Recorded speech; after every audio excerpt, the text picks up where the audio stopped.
My name's Rachel, and this is my faithful sidekick, Reggie.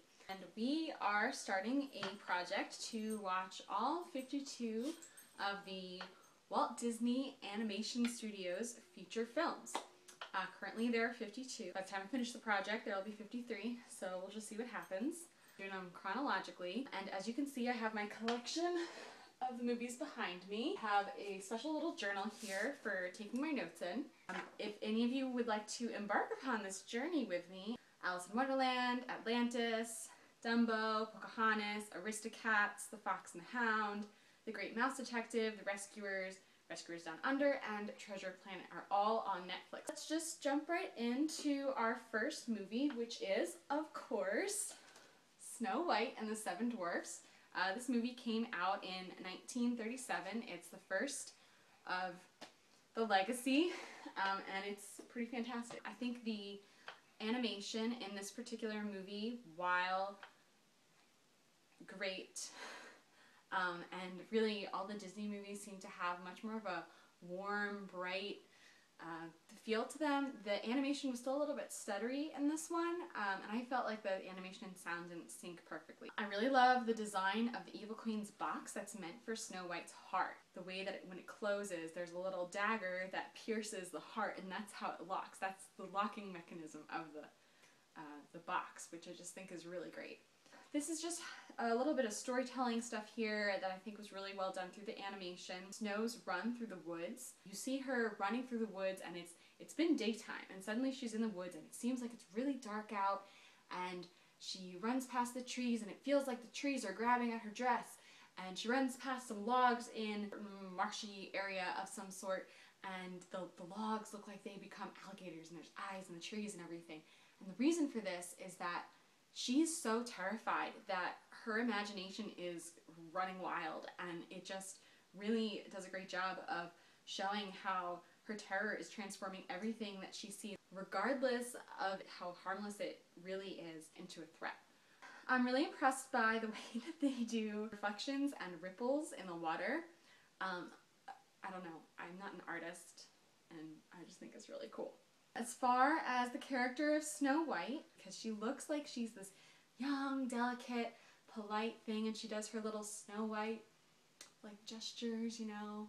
At the same time, she's so resilient to these things that are happening to her. She just makes the most of a sucky situation.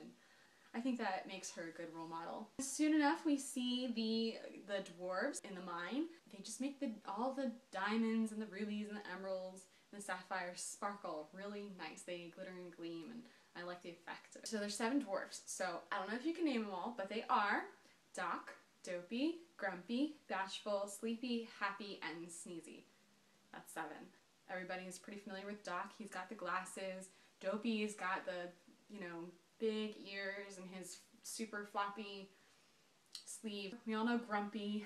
He's pretty iconic, and he is almost always like this, and he's got those eyebrows going on. Bashful has these really long eyelashes. Sleepy has a droopy eyelid. Happy's just very kind of rotund and jolly. Sneezy, he doesn't really have an expressive characteristic on his face. You just might catch him with a finger under his nose, or actually sneezing, or you might have to identify him by like the colors that he's wearing. I really like the color palette for all the dwarves' clothing. Very nice. So, the Evil Queen is pretty darn cruel. When she descends the staircase, she passes by a cell in, I guess, her dungeon, and there's a pile of bones there, and it's reaching for a pitcher, presumably of water, and the queen, as she passes this, cackles and taunting the skeleton there and says, "Oh, are you thirsty?" and kicks the pitcher away, and just really drawing our portrait of the evil queen here, and not a nice lady. The evil queen is taking full advantage of Snow White's innocent, sweet, compassionate, eager nature. She manipulates her into eating that poisoned apple by telling her that it's a wishing apple, and that whatever she wishes for, once she takes a bite, it will come true.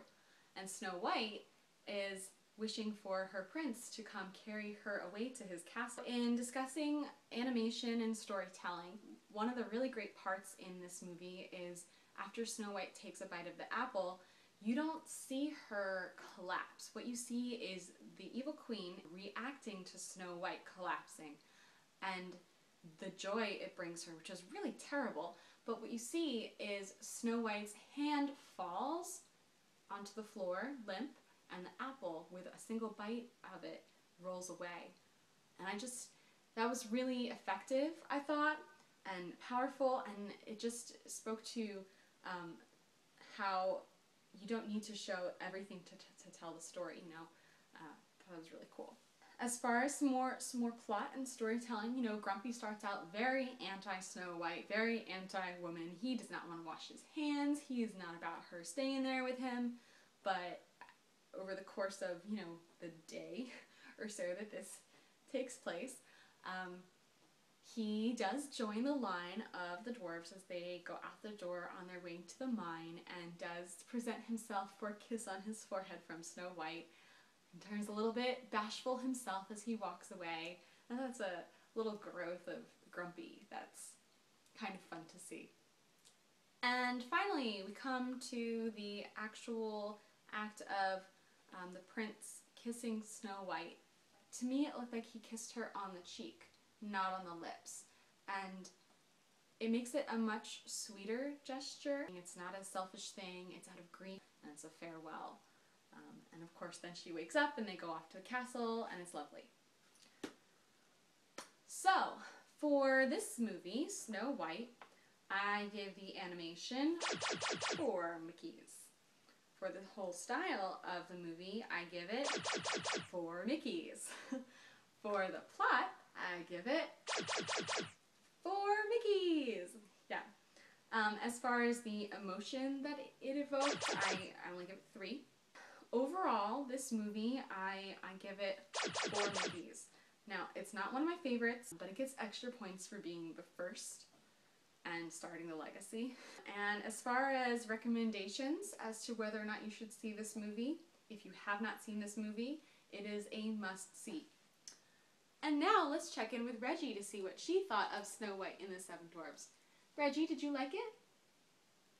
I think that's a yes. Let me check. If you liked Snow White and the Seven Dwarfs, give me a kiss. She loved it!